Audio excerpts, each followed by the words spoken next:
Y esta segunda clase tiene como título aprobado, estás aprobado, estás aprobada. ¿Por qué es que Dios nos prueba a nosotros? ¿Qué es lo que pasa con nosotros que a veces pasamos dificultades en nuestra vida? ¿Qué es lo que ocurre? Que pasan eventos en nuestra vida que nosotros muchas veces desconocemos de dónde vienen. Pues esta noche el Señor nos va a mostrar a través de la palabra cómo es que el Señor utiliza todos los medios para que nosotros seamos mejores personas. Las biografías de los hombres de Dios, como el apóstol San Pablo, como, bueno, tantos hombres, Isaías, Elías, tantos que nosotros vemos, pero también las biografías de los que fallaron, como Nabucodonosor, como el rey David, personas que fallaron, como Saúl, están escritas en la Biblia para nuestra enseñanza, para nuestra amonestación y para no repetir lo que ellos hicieron.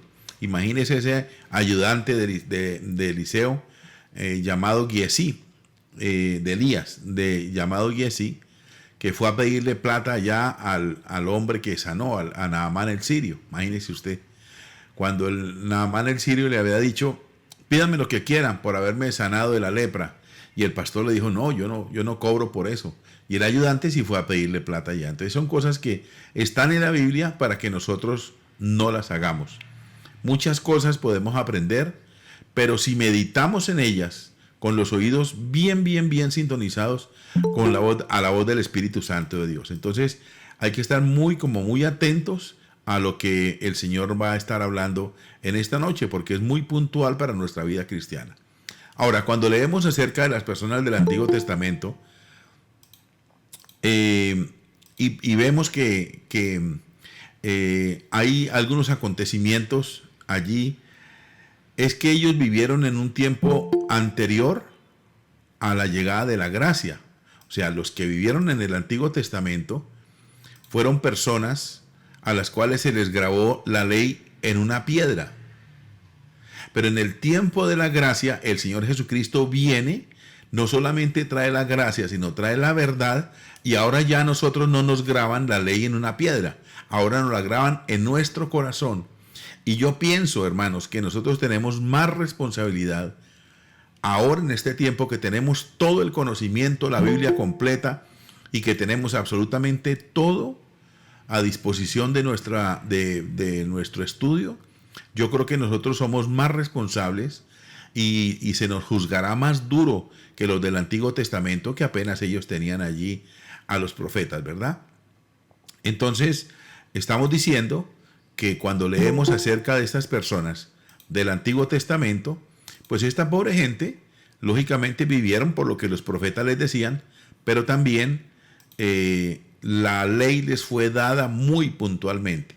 Dice Juan 1:17, pues la ley por medio de Moisés fue dada, pero la gracia y la verdad vinieron por el Señor Jesucristo. Entonces nosotros tenemos en la Biblia, por ejemplo, los 4 evangelios que nos muestran el carácter de Cristo. Y esto es una gran ventaja en comparación a los judíos o a los israelitas que no conocieron al Señor Jesucristo, ni conocieron nada de su doctrina.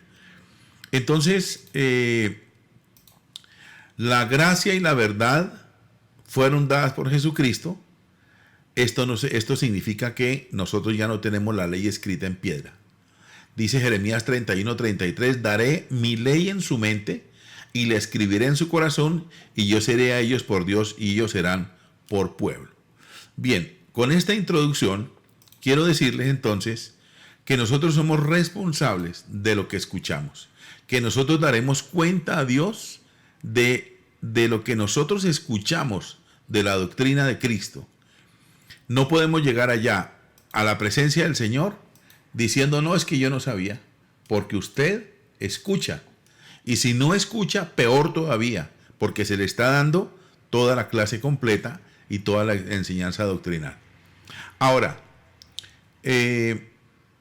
la otra cosa que quiero ver acá es que tenemos un poder a nuestra disposición que nos habilita para ser juzgados de forma más elevada. Es decir, no se esperaba que los santos del Antiguo Testamento vivieran por sobre las normas del Nuevo Testamento. Eso no es posible. Pero nosotros aquí, ahora, dice Mateo 19:8, esta escritura Jesús explicó a los fariseos el por qué permitió, por ejemplo, el divorcio en el Antiguo Testamento. Y lo dijo así: por la dureza de vuestro corazón permitió Moisés que repudiaran a vuestras mujeres.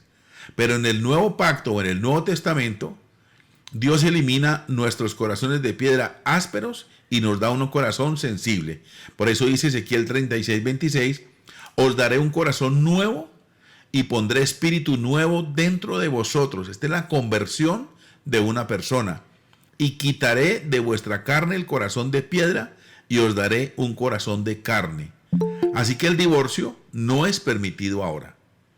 Es decir, si nosotros vemos en el Antiguo Testamento, y a mí me llamó la atención, por ejemplo, me llamó la atención cuando veía que David, por ejemplo, tuvo 900 concubinas. El rey Salomón tuvo no sé cuántas miles de mujeres. Y yo veía eso, que el mismo Abraham tuvo varias mujeres. El mismo Moisés tuvo también varias mujeres. Y yo decía, pero bueno, ¿y entonces por qué a nosotros nos tocó una nomás? Precisamente por eso. Porque la ley fue dada en el tiempo mosaico, en la ley mosaica, y a nosotros ahora, en el Nuevo Testamento, el Señor Jesús nos da la orden de tener una sola esposa. Entonces, porque ahora el corazón de nosotros es un corazón de carne. Dios es llamado Jehová de los ejércitos, que prueba a los justos. Dios no puede traer para nosotros ninguna clase de mal. Atención, porque yo he escuchado algunas oportunidades, personas que dicen, no, ese cáncer se lo mandó Dios para que aprenda. No, esa pata se le pudrió porque Dios se la mandó porque con ese pie le pegó a la mamá. Yo escuché algunas veces decir eso. Y no es así. Nació un niño deforme en una casa. No, eso Dios lo mandó porque hablaban mucho chisme. No. De Dios no puede venir nada malo. De esto tenemos que tener muy cierto nuestro pensamiento. De Dios no puede venir absolutamente nada malo. Él no puede tentar a nadie. Él no puede enviar mal a nadie. Sin embargo, utiliza las circunstancias para que de alguna manera positiva seamos probados. Entonces veamos. Dios probó a Job. Job era uno de las personas escogidas por Dios. ¿Qué hizo? Se lo señaló a Satanás como un hombre que temía a Dios sobre la tierra en todos sus caminos. Dice Job 1:8. Y Jehová dijo a Satanás: ¿no has considerado a mi siervo Job, que no hay otro como él en la tierra, varón perfecto, recto y temeroso de Dios? Hay un diálogo entre el Señor y el diablo. Y el Señor le dice: usted no se ha dado cuenta que allá abajo en la tierra hay un hombre que se llama Job, que no hay nadie como él allá en la tierra, que es varón perfecto, recto y temeroso de Dios y apartado del mal. Ahora, Dios no dice nada de la inteligencia de Job. No dice que tiene talentos, no dice que tiene riquezas, porque esas cosas no tienen ningún valor delante de los ojos de Dios. Nada de eso. Que usted sepa pintar, que sepa tocar piano, que sepa bordar, que sabe cocinar muy rico, eso a Dios no le interesa. Dios está ocupado es en ver que nosotros crezcamos espiritualmente. Entonces Dios señala las características de santidad, de pureza y de justicia de Job. Como en el caso de Jesús, fue el carácter de Job y no los logros materiales o su ministerio lo que complació el corazón de Dios. Ahora, Satanás tiene dones sobrenaturales y tiene sabiduría. La Biblia habla de sabiduría diabólica. Él también posee conocimiento de la Biblia. ¿Se acuerdan ustedes que en la tentación él le cita la Biblia a Jesús, el diablo? Sin embargo, lo que Dios desea encontrar en nosotros es un carácter puro. Cuando Dios nos prueba, lo que prueba es nuestro carácter, no nuestro conocimiento bíblico. Aquí no viene que, si se sabe Gálatas 3:20, a ver si usted se sabe el Salmo 23. No. Dios desea encontrar en nosotros una pureza de carácter y por eso hace que nuestro carácter sea probado. No nuestro conocimiento, no cuánta plata hay en la cuenta, no cuán bonito soy yo, tan bonita la hermana, no. Cuando Dios busca un hombre en quien pueda complacerse, a quien busca, lo busca como un hombre íntegro. Y en este caso se lo refirió a Satanás. Es aquel varón que posee un carácter firme, santo, sin tacha, uno que teme a Dios y aborrece el mal. Así se lo describió a Satanás. Ahora, podemos tener buena reputación entre los demás creyentes. No, es que el pastor Alonso, eso es tremendo, eso es una cosa tremenda. Sí, y delante de Dios, ¿qué? ¿Puede Dios, quien nos conoce a cabalidad, referirnos a Satanás como lo hizo con Job? ¿Será que el Señor puede decir de nosotros lo mismo que dijo de Job? Se le aparece el diablo y no, yo tengo allá en Cúcuta la hermana.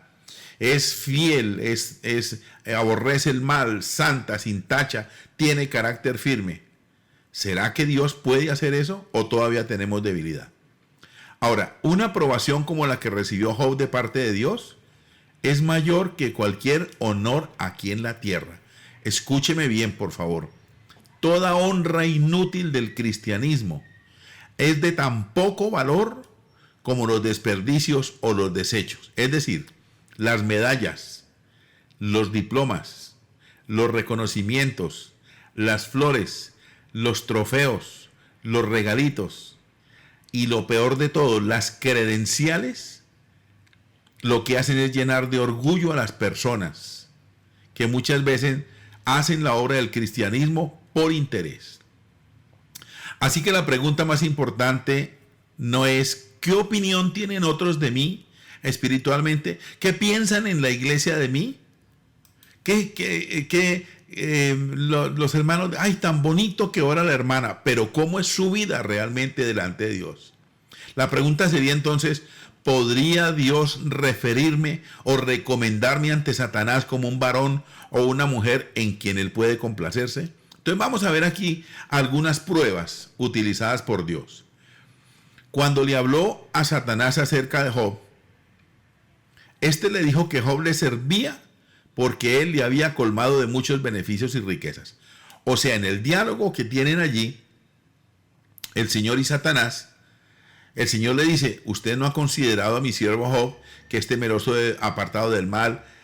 Y lo que el diablo le contesta es, claro, como usted lo tiene rodeado de beneficios y riquezas.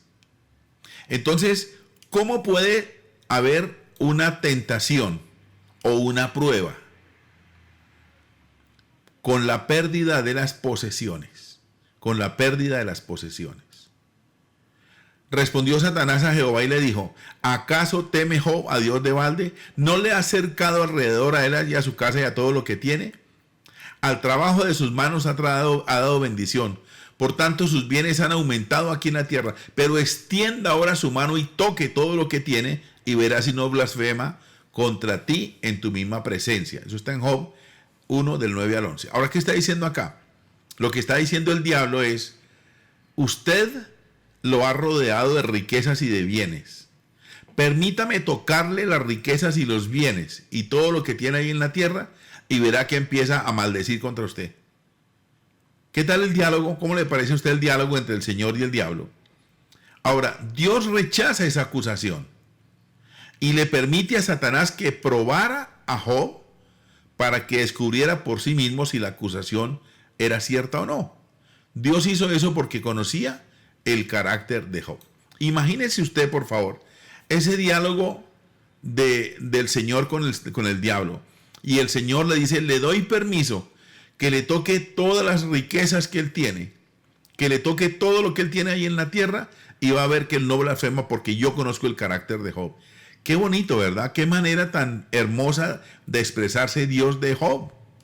Ahora, ¿qué de nosotros? ¿Acaso servimos a Dios por las ganancias materiales? ¿Acaso tendría Dios que reconocer que Satanás estaba en lo cierto cuando el enemigo nos señalara como unos servidores asalariados?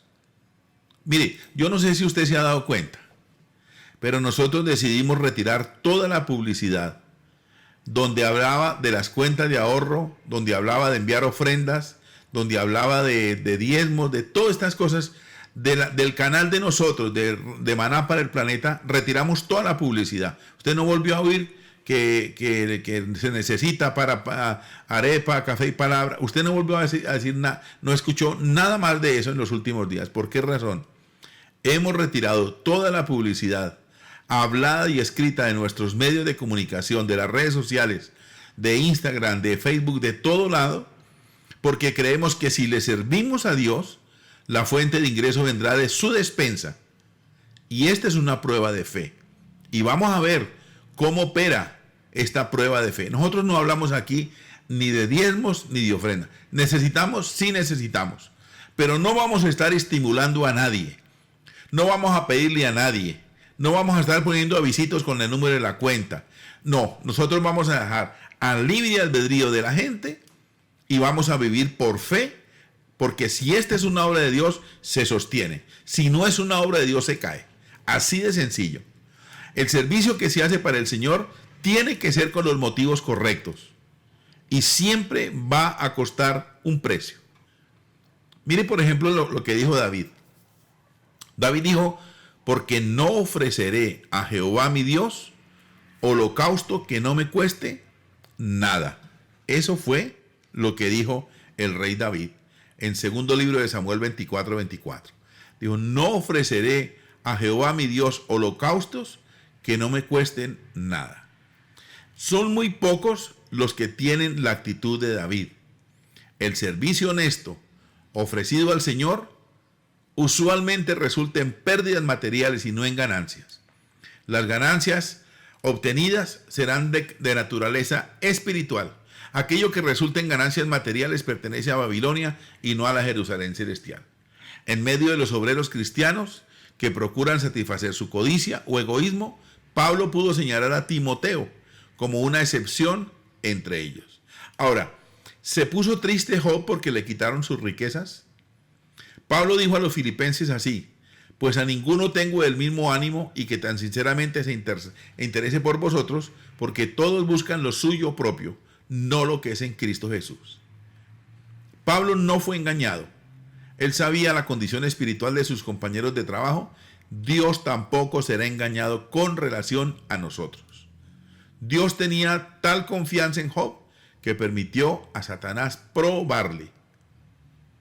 A pesar de que Job perdió todos sus hijos, todas sus riquezas en un solo día, él continuó adorando y sirviendo a Dios. Él dijo así, desnudo salí del vientre de mi madre y desnudo volveré allá. Jehová dio y Jehová quitó, sea el nombre de Jehová bendito. ¿Qué es lo que pasa con nosotros cuando de repente nos falta algo de provisión? ¿Qué es lo que ocurre con nosotros cuando en algunas oportunidades vemos que escasea la provisión? ¿A dónde corremos? Bueno, Job perdió todo. A Job le quitaron absolutamente todo, hasta la ropa perdió, hasta la mujer perdió, todo lo perdió. Y dijo así, Jehová dio, Jehová quitó, el nombre de Jehová sea bendito. Él sabía que todo lo que él tenía, hijos, propiedades, aún la salud, eran regalos gratuitos o dones gratuitos dados por Dios. Eso lo sabía él. Ahora nosotros muchas veces desconocemos o no queremos entender que ni siquiera los hijos son de nosotros. Los ponemos en un altar, les ponemos velitas y los ponemos allí como los reyes y resulta que son del Señor. ¿Cuánto más lo material? ¿Cuánto más el cargo, su trabajo, su empleo, su salario, la casa, la escritura de la casa? Todo eso es del Señor. De nosotros únicamente administradores aquí en la tierra. Ahora, él tenía todo el derecho a quitárselos como quisiera. Pero uno no puede adorar a Dios genuinamente hasta que esté dispuesto a desprenderse de todo. En otras palabras, renunciar al derecho de poseer nada como suyo propio.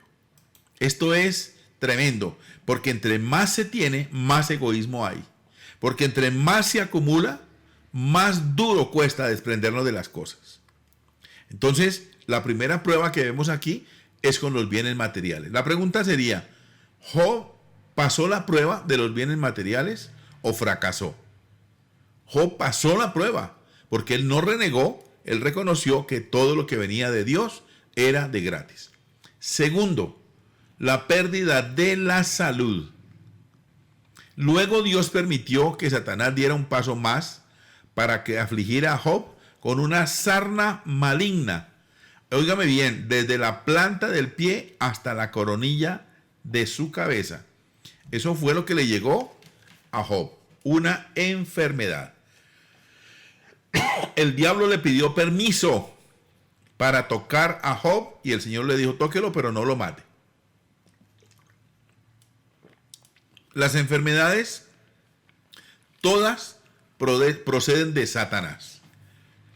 Pero aún, estas enfermedades pueden ser usadas por Dios para santificar y perfeccionarnos a nosotros. El apóstol Pablo, como todos sabemos, era afligido por un aguijón en la carne, y él declara específicamente que procedía de Satanás.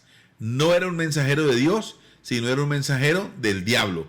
A pesar de eso, Dios permitió que siguiera atormentándolo, aunque Pablo lo había rogado en oración. El Señor le dijo que le mantendría allí el aguijón para que se mantuviera sumiso y humilde. Pablo dice, y para que la grandeza de las revelaciones no me exaltase desmedidamente, me fue dado un aguijón en mi carne, un mensajero de Satanás, que me abofetee para que no me enaltezca sobremanera, oiga bien, respecto a lo cual 3 veces he rogado al Señor que me lo quite de mí, y me ha dicho, bástate mi gracia, porque mi poder se perfecciona en la debilidad.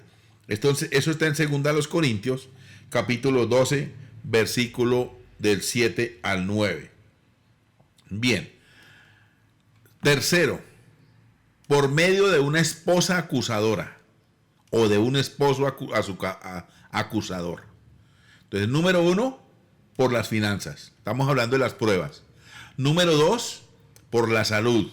Número 3, por medio de una esposa acusadora. Permítame un momentico, le voy a mandar el link aquí a una hermana que me estaba pidiendo que se lo enviara, que es una señora nueva del grupo del barrio del Girasol, que se llama Alba. Ya se lo mandé. Bien. El tercer paso de Satanás fue afligir a Job a través de su esposa. Dice Job 2:9. Entonces le dijo a su mujer, ¿aún retienes tu integridad? Maldice a Dios y muérete. Puede ser una prueba terrible para su santificación cuando su propia esposa se torna en contra suya y le acusa. Mire, yo doy gracias a Dios. Bendito sea el nombre del Señor. Porque nosotros llegamos a Cristo, mi esposa un miércoles y yo mi esposa un martes y yo un jueves, un miércoles de la misma semana. No tuvimos que batallar. Y muchas veces ese marido que incomoda o esa esposa que incomoda es una prueba de parte de Dios para ver cómo reaccionamos. La palabra de Dios ordena así: maridos, amad a vuestras mujeres y no seáis ásperos con ellas. Amad a vuestras mujeres, así como Cristo amó a la iglesia y se entregó a sí misma por ella. Citas bíblicas, Colosenses 3:19 y Efesios 5:25. Un esposo jamás deberá guardar rencor o amargura contra su esposa bajo ninguna circunstancia, sino que deberá amarla en todo tiempo, aun cuando sea un instrumento usado por el enemigo en contra suya. Si usted tiene una esposa difícil, voy a poner aquí un esposo difícil. Si yo les digo acá que levanten la mano los que tienen esposo difícil, se me llena esto aquí. Yo creo que hasta la hermana Marta lo pone ahí. Oiga bien, si usted tiene una esposa difícil, en lugar de quejarse de su suerte en la vida y envidiar a otros que tengan esposas santas, usted podrá examinar sus circunstancias como un medio de ayudarle en su propia santificación. Esto suena cruel, esto suena, Dios mío, como una prueba terrible. Pero ¿y entonces qué estamos haciendo? Entonces, ¿qué fue lo que nos mandó a hacer el Señor? Si no es amar a nuestros semejantes, amar a nuestros enemigos. Y si usted tiene el enemigo dentro de la casa, hombre, le toca ahí doblar la cerviz y amarlo, porque puede ser una prueba que el Señor está poniendo allí para ver usted cómo reacciona, qué carácter tiene y más adelante pues ser aprobado o ser aprobada. Dios le prueba usando esas mismas circunstancias para saber si usted califica para recibir su certificado de aprobación. Le prueba cuando su esposa le levanta la voz y le escarnece con el propósito de ver si califica para ser un representante genuino de Jesús, quien fue tildado de demente aún por sus propios familiares. El registro del Evangelio dice: cuando lo oyeron los suyos, vinieron para prenderle porque decían, está fuera de sí. Eso lo encuentran en Marcos 3:21.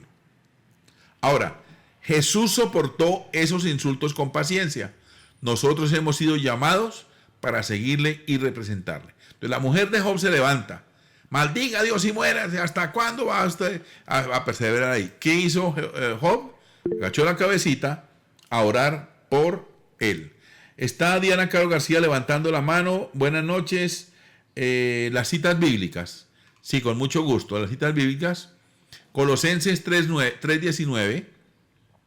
Lo voy a buscar acá de una vez. Colosenses 3:19 y lo leemos, porque es muy importante tener la cita bíblica bien clarita. Dice así: maridos, amad a vuestras mujeres y no seáis ásperos con ellas. Y Efesios 5:25 dice así: maridos, amad a vuestras mujeres, así como Cristo amó a la iglesia y se entregó a sí mismo por ella. Estas son las dos citas bíblicas de amad a vuestras mujeres. Alba Lucía también levantó la mano. ¿Quieres preguntar algo, Alba Lucía? Puedes abrir tu micrófono y preguntar. Entonces, está claro esto, ¿no? Amar al esposo, si es un sinvergüenza, un impío, hay que amarlo. Ahora, una cosa es amarlo y otra es permitirle. Y esto sería otro tema diferente. Una cosa es amarlo y otra es permitirle maltrato, vituperio, agresión, ofensa y que la mujer pierda la dignidad. Esto es otro tema diferente y no lo vamos a tocar ahorita porque se nos alarga el tema. Ahora, el registro bíblico dice de Jesús que también fue considerado como un loco. Ahora, cuarta prueba, los amigos que nos acusan. Recordemos, número 1, por la plata, los bienes materiales. Número 2, por la salud. Número 3, por la esposa. Y número 4, los amigos. Alguien diría, con esos amigos, ¿para qué enemigos? Vamos a leer Job, capítulo Job 4 al 25. Vamos a mirar acá qué dice. Un momentico. Job, capítulo 4. Capítulo 4, verso 25. Pero no sé por qué me está mandando hasta allá. Capítulo 4. A ver qué dice. Entonces respondió Elifaz Temanita, uno de los amigos de Job: si probáremos a hablarte, te será molesto, pero ¿quién podrá detener las palabras? He aquí tú enseñabas a muchos y fortalecías las manos de los débiles. Al que tropezaba enderezaban tus palabras y esforzaban las rodillas que decaían. Mas ahora que el mal ha venido sobre ti, te desalientas y cuando ha llegado hasta ti te turbas. ¿No es tu temor a Dios tu confianza? ¿No es tu esperanza la integridad de tus caminos? Recapacita ahora qué inocente se ha perdido y en dónde ha sido destruido. Bueno, aquí lo que está diciendo los amigos de Job es que le están echando la culpa de los males y le están preguntando, le están diciendo que a lo mejor es causa del pecado. Que esta es una de las cosas más terribles, ¿no? Que usted se encuentre con alguien y le diga, mi hermano está enfermo. Dice, sí, estoy muy enfermo. Y le diga a la otra persona, ¿quién sabe qué pecado ha cometido? Terrible, ¿verdad? Pues eso le pasó a Job. Este fue el golpe más duro recibido por Job, pues aquellos amigos predicadores vinieron a él como profetas de Dios para decirle que sus enfermedades o dolencias eran el resultado de sus pecados secretos. Pocos entendían aquellos predicadores que, actuando inconscientemente como agentes del acusador de los hermanos. Oiga bien, los amigos de Job se unieron a Satanás como acusador de los hermanos, que está en Apocalipsis 12:10, para acusarle de cosas que nunca había hecho. No obstante, Dios permitió que hicieran aquello para purificar a Job. Ahora, vamos a ver la otra parte, la otra cara de la moneda. Vencedores a través de la gracia. Romanos 6:14 dice, Dios nos promete hoy mismo que el pecado no se enseñoreará de nosotros, pues no estamos bajo la ley, sino bajo la gracia. Pero Job vivió en una época en la cual algunos de los recursos de la gracia todavía no estaban a disposición. Finalmente Job se rindió ante el sentimiento de la compasión o pena de sí mismo, de la autojustificación, depresión y tristeza. Ocasionalmente su fe resplandecía en medio de las tinieblas y su experiencia fue una que ascendía y descendía. Eso fue lo que le pasó a Job. En los 44 capítulos vemos cómo un día está arriba, otro día está abajo.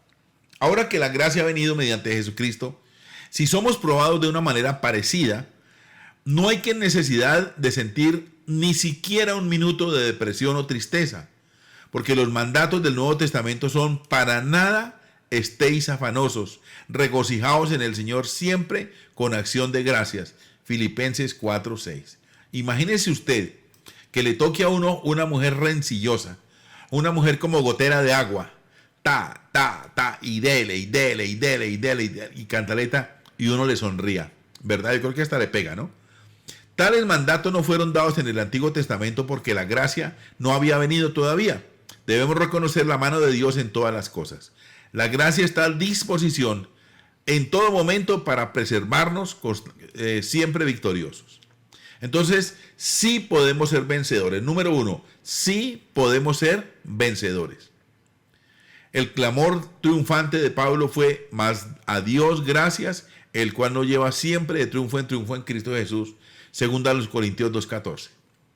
Ahora, podemos ser vencedores en el tiempo presente, aun cuando perdamos nuestras propiedades, nuestros hijos, aun cuando nuestros esposos o esposas nos acusen, se burlen de nosotros, nos degraden, si nuestros compañeros de la fe tampoco nos entienden, si nuestros pastores no nos entienden, nos critican, o si cualquier otra cosa sucede que Dios cree conveniente que nos venga a nuestras vidas, entonces debemos regocijarnos en el Señor siempre. Esto en teoría es muy bonito. Esta teoría está lindísima, pero vaya usted que le pisen un callo. Estamos llamados a tener un carácter firme, ¿verdad? Pero nosotros no podemos reclamar nuestros derechos, ya que Jesús no reclamó sus propios derechos. Ahora, número 2, un testimonio contra Satanás. De esa manera es que se le demuestra a Satanás que tiene un remanente sobre la tierra de hombres y mujeres fieles que no van a ceder a su tentación, quienes no se someten a sus designios, sino que también aceptarán toda prueba con gozo, convencidos de que estas aflicciones pasajeras son diseñadas por Dios para producir en ellos un cada vez más excelente peso de gloria. Escúcheme bien, por favor. A Satanás no se le demuestra nuestra fidelidad a Dios con gritos. No. ¡Fuera! ¡Fuera! En el nombre de Jesús. ¿Usted cree que el diablo, con más de 10,000 años de experiencia, le va a correr a un tipo, a una mujer que grite y que berríe y que le pegue gritos y fuera? Puede volverse gangosa, puede quedarse sin voz gritándole afuera, mientras esa persona no tenga una fidelidad a Dios y esté sometida a la autoridad de Cristo, no va a pasar nada y se le va a reír en la cara. Así va a ocurrir. Entonces, si nosotros vamos a hablar de liberación, vamos a tener que estar firmes con Cristo primero, antes de ir a reprender al diablo. La Biblia dice: porque esta leve tribulación momentánea produce en nosotros un cada vez más excelente y eterno peso de gloria, no mirando a nosotros las cosas que se ven, sino a las que no se ven. ¿Qué está diciendo acá? Que la enfermedad es momentánea, que el esposo que está envenenado es momentáneo, que la falta de plata es por un momento nomás, que el accidente es solamente un momento, y que todo eso se convierte en un eterno peso de gloria, porque nosotros no miramos las cosas que se ven, sino las que no se ven. Segunda a los Corintios 4, 17 y 18. El Nuevo Testamento nos dice que Dios desea mostrar su sabiduría a los gobernadores y autoridades en los lugares celestiales a través de la iglesia. Es decir, Dios desea mostrarnos a nosotros como sus trofeos delante de las autoridades celestiales, a través de quienes, de nosotros, de la iglesia. Efesios 3:10 dice, para que la multiforme sabiduría de Dios sea ahora dada a conocer por medio de la iglesia. ¿A quiénes? A los principados y potestades en los lugares celestiales. Es decir, Dios quiere mostrar la autoridad que tiene a través de nosotros y nos delega la autoridad. Pero ¿qué tiene que haber primero? Tiene que haber una fidelidad a Dios para poder mostrar. Es decir, la ropa limpia para podernos mostrar. Efesios 6:12 dice que estas potestades, espíritus del mal, están ubicados en el aire, en los aires. Las cosas no suceden, las cosas que nos suceden no son accidentales, sino planificadas y pesadas específicamente para nosotros, de manera que nunca sobrepasan nuestra capacidad para llevarlas. Y esto lo encontramos por un determinado consejo y providencia de Dios en Hechos 2:23. Las pruebas tienen un doble objetivo. Es, número 1, transformarnos a la imagen de Cristo, y número 2, manifestar o dejar ver a las potestades satánicas en los lugares celestiales que Dios todavía tiene un pueblo sobre la tierra que le ama, le obedece y le adora en fe a pesar de todas las circunstancias y los ataques que quieran venir del enemigo. Número 3, la prueba de nuestra fe. Cualquier prueba que tengamos que pasar es una prueba de fe. Aún en los tiempos de Job, él pudo decir, mas él conoce mi camino, me probará y saldré como oro. Eso lo dijo en Job 23:10. Tal era la fortaleza mental, tal era la capacidad, tal era la fe de este hombre, que él decía, él conoce mi camino, me probará y saldré como el oro probado. ¿Cómo se prueba el oro? Con fuego. Los que vieron esta mañana el devocional, estábamos hablando de la hornaza y del crisol. Hoy podemos dar un paso adicional y decir sobre las bases de Romanos 8:28. Y sabemos que a los que aman a Dios todas las cosas les ayudan a bien. Aún una enfermedad, aún una quiebra económica, aún la pérdida de lo que se quiera perder, aún eso podemos decir que a los que aman a Dios todas las cosas les ayuda para bien. ¿Acaso creemos en realidad, concerniente a todo lo que nos salga al paso, que Dios lo ha planeado todo en perfecta sabiduría y amor, y que su poder es lo suficientemente poderoso como para librarnos de las pruebas cuando llegue el momento apropiado?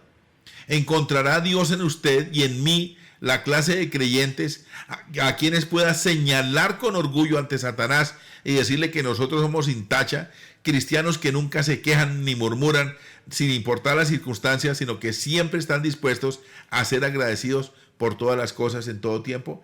Esto usted debe llevarlo a los pies de Cristo. Usted debe ir allá al Espíritu Santo y preguntarle, Señor, ¿yo soy un cristiano sin tacha? Señor, yo murmuro, yo me quejo, yo cómo utilizo las circunstancias. Bueno, esto es lo que está diciendo acá este texto de enseñanza. Otra prueba, la prueba de Pedro y Judas. La prueba de Pedro y Judas. Entre los 12 apóstoles que Jesús escogió, quizá el contraste más grande en su personalidad fueron Pedro y Judas Iscariote. Pedro era simple, inculto, sensible. Judas Iscariote era inteligente, sagaz y ambicioso. Dios tenía un llamamiento para Simón Pedro, pero no podría verificarse hasta que no fuera examinado y probado. Y yo creo que de este grupo de personas que tengo acá, que son 14 familias, yo creo que Dios tiene un llamamiento específico para algunos de ellos, pero no lo podremos saber hasta que sean examinados y probados. Esto es una realidad. Yo sé que aquí hay ministerios, yo sé que aquí hay pastores y pastoras, cantores y cantoras, evangelistas, hay maestros, hay profetas. Yo sé que en este grupo de personas hay un grupo importante de hombres y mujeres que quieren servir a Dios. Pero atención, no van a poder servir hasta que sean probados. Si son probados y salen airosos, serán aprobados. Y yo quiero servirle al Señor siempre y cuando sea aprobado. Sin embargo, Pedro no tenía ninguna idea respecto al maravilloso plan de Dios para el tiempo en el cual Jesús lo llamó. Dios nos revela su plan únicamente por etapas, paso a paso. Dios no nos va a dar la visión completa. Dios no nos cuenta la película completa. No, nos da capítulo por capítulo. Número 1, la actitud de Pedro hacia el dinero. Un día se allegó hasta el bote de Pedro y le dijo que remara hacia aguas profundas. Luego le dijo, echa la red a la mar. Pedro lo hizo y al sacar las redes estaban totalmente llenas de peces. Es la pesca más grande de toda su vida. Usted lo registra en Lucas 5 del 1 al 11. Si Pedro hubiera sido como algunos cristianos de negocios de este tiempo, habría dicho Jesús algo parecido a lo siguiente: Señor, esto es fantástico. Seamos socios tú y yo. Abramos una industria pesquera. Tú te dedicas a la predicación y yo te voy a sostener financieramente. Eso yo lo he vivido. Aquí vino un hombre a Medellín, a mi casa, y me dijo, pastor, haga una campaña evangelística donde usted quiera, donde usted la quiera hacer. No me importa la ciudad, yo pago todo. ¿Usted cree que las cosas de Dios funcionan como si fuera una venta de chorizos? ¿Usted cree verdaderamente que una industria, una empresa, un asunto, un negocio, los negocios del reino funcionan como si fuera una cosa del mundo? De ninguna manera. Pedro sencillamente se conformó con los peces y salió a trabajar en la pesca de hombres, pero él tuvo una actitud buena delante del dinero. Si mi negocio de pesca va a ser como este, pronto seré el negociante más rico de todo Israel, y mis diezmos no solo te sostendrán a ti, sino también a las multitudes de otros obreros cristianos en las diferentes partes de la tierra de este mundo. Hubiera podido decir Pedro. Pedro podría viajar por todo el mundo dando su testimonio en las diferentes conferencias de hombres de negocios y enseñando acerca de Cristo a sus asociados, quien podría prosperarlos como lo haría con él. Ese sería un razonamiento de una mente completamente carnal. Pedro renunció a su negocio, pero Pedro no hizo tal cosa. Cuando Jesús le llamó a dejar sus redes, dejó su negocio de pesca inmediatamente para seguir a Jesús. Pedro pasó la prueba. Él no se quedó allí enamorado de la pesca milagrosa. Él no se quedó allí contando los peces. Él no se quedó allí contando la plata del negocio. Él no le pidió que volviera otra vez a tirar la red. No. Él dejó la pesca inmediatamente. Dice que dejó las redes y siguió al Señor. Muy pocos saben los cristianos que cuando Dios prospera sus caminos para que puedan ganar más dinero, lo está haciendo para probarlos. La mayoría de los cristianos fracasan en esta parte de examen. Se conforman con ser millonarios, vacíos, cuando pudieron haber llegado a ser apóstoles. Años más tarde, Pedro, lejos de ser un hombre de negocios rico, pudo exclamar, no tengo plata ni oro, pero de lo que tengo te doy. Él tenía algo mejor que la plata y el oro. Había renunciado a los derechos, a los desechos de las riquezas terrenales, a cambio de las riquezas eternas del reino de Dios. Bueno, queridos, 8:20 de la noche. Yo voy a parar acá, porque pienso que usted necesita diluir esta información, sopesarla, orar al Señor. Se la voy a dejar grabada en YouTube, se la envío, la repasa por favor y me manda su opinión. Preguntas. No se quede callado, pregunte. Denuncie, no, pregunte. Pregunte, que yo estoy para responder. El próximo miércoles vamos a continuar con el tema, ya vamos avanzaditos, y seguiremos con el tema de ser probado para ser aprobado. Padre nuestro que estás en los cielos, queremos darte gracias en esta hora por tu amor y tu misericordia, por enseñarnos de esta manera a través de las Sagradas Escrituras. Permite, Señor, que interioricemos esta enseñanza, que el Espíritu Santo de Dios nos redarguya en todas las oportunidades que sea necesario, porque queremos ser buenos cristianos, que tú tengas la mejor opinión de nosotros y que nos puedas mostrar a las autoridades espirituales del mal para que ellos tiemblen cuando nos vean usando el nombre de nuestro amado Jesús de Nazaret. Muchas gracias, Dios eterno. Nos abandonamos a tus preciosas manos y te pedimos que esta noche nos regales una noche llena de bendiciones del cielo.